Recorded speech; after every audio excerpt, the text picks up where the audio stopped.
Dear listeners, there is a story we tell ourselves about leadership in high pressure environments. That caring is a luxury, that when the stakes are high, when technology is moving faster than anyone can track, when decisions have real consequences, you have to choose. You take care of your people, build something that lasts. But what if that story is wrong? What if the choice itself is the problem, not the solution? So, welcome to Mind Meets Machine. I'm your host, Avik, and this is the podcast where we slow down long enough to ask better questions about how we lead, how we learn, how we stay human when everything around us is moving at machine speed. And today I'm joined by a lovely guest. Please welcome Heather McLean. So, welcome to the show. Thanks. It's great to be here. Amazing. Thank you so much for joining us here. And dear listeners, before we get into the discussion, I'd quickly love to introduce you with Heather.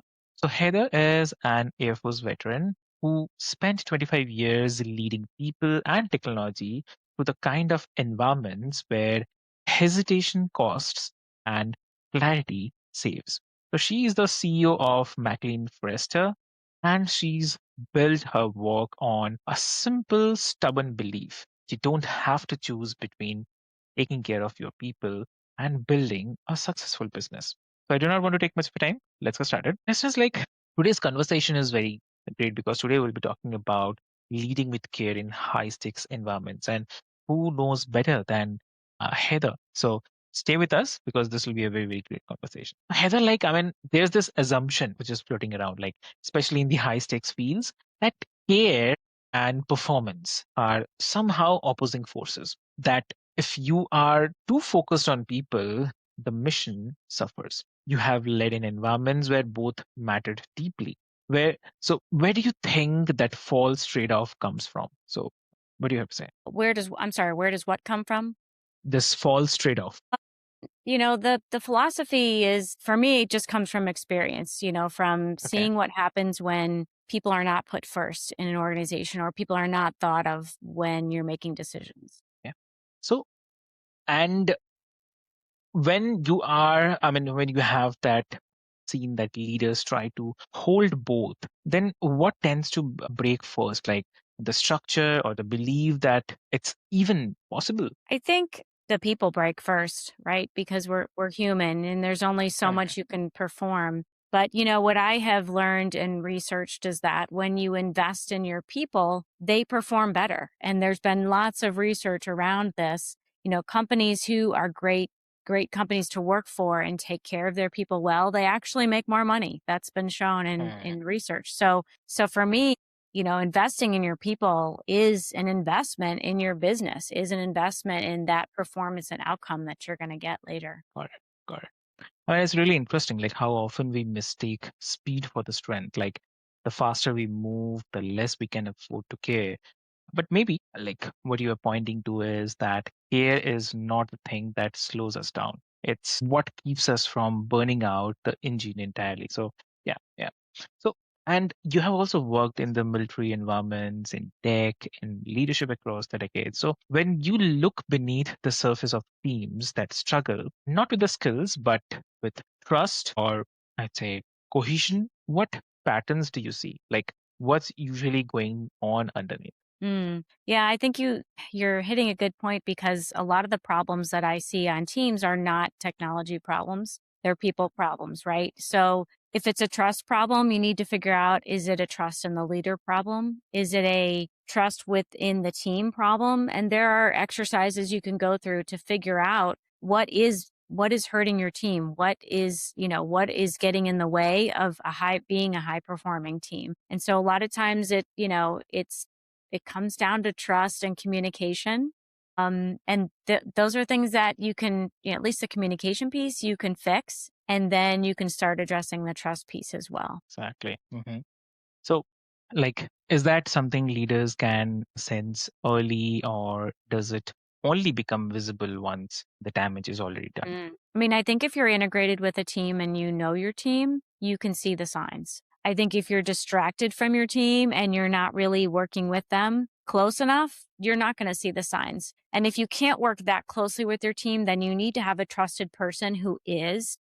who can bring you in at the right moment and tell you when things are going wrong. So you need to have an open sort of way to get feedback for people to tell you when things aren't going right. Exactly. Obviously. Yeah.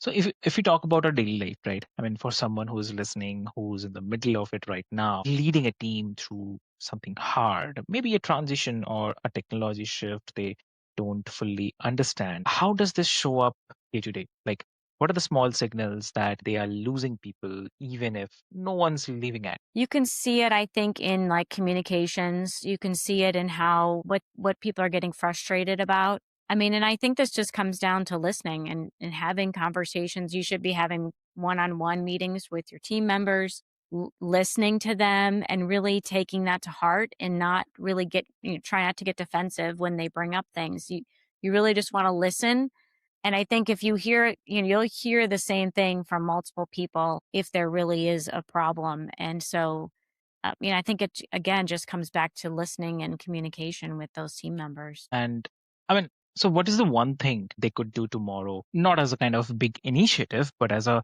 small recalibration that might start Mm. to shift that? I mean, exactly. In order to recalibrate, you kind of need to know where the problem is. But there's a great book called The Ideal Team Player. And in the back of that book, there's like a 7 to 10 question survey that you can have your team fill out in 5 minutes. And it basically has them just kind of rate where they think the team is on different aspects of communication and trust. And after you do that really quick, you'll have a really good idea of where the problems are. So you could start with that tomorrow. Another thing you can do is just start talking to people, do some one-on-ones, get to understand how people are feeling and, what is going on in their lives and what's going on in the team for them. So those are 2 quick wins.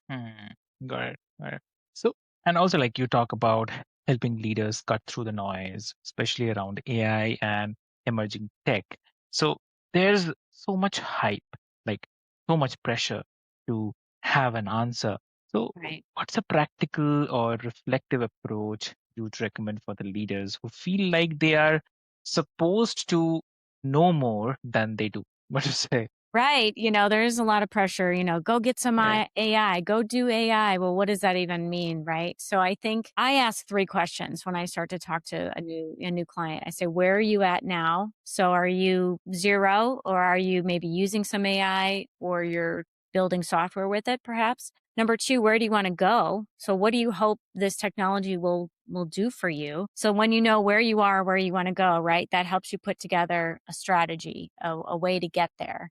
And then I ask about, is your leadership supportive? Is your team supportive? Because there's always a people aspect to implementing technology, right? So those are questions you can ask yourself. Another thing is like, go get help. Don't feel bad that you don't know what to do because this is new technology. So go find someone, and that's something we can do. Go find someone who can help you figure out what that strategy is. I think the worst thing you can do is probably do nothing because your competitors are already doing something and you're just going to fall further behind. So, even getting a basic enterprise license for ChatGPT or Claude, putting some rules and training in place, that's a great kind of first step to gaining that AI literacy across the board. Exactly. Exactly true. So, and if we talk about a very important segment, I feel like, let's say someone take this to a heart and they start leading differently, building trust,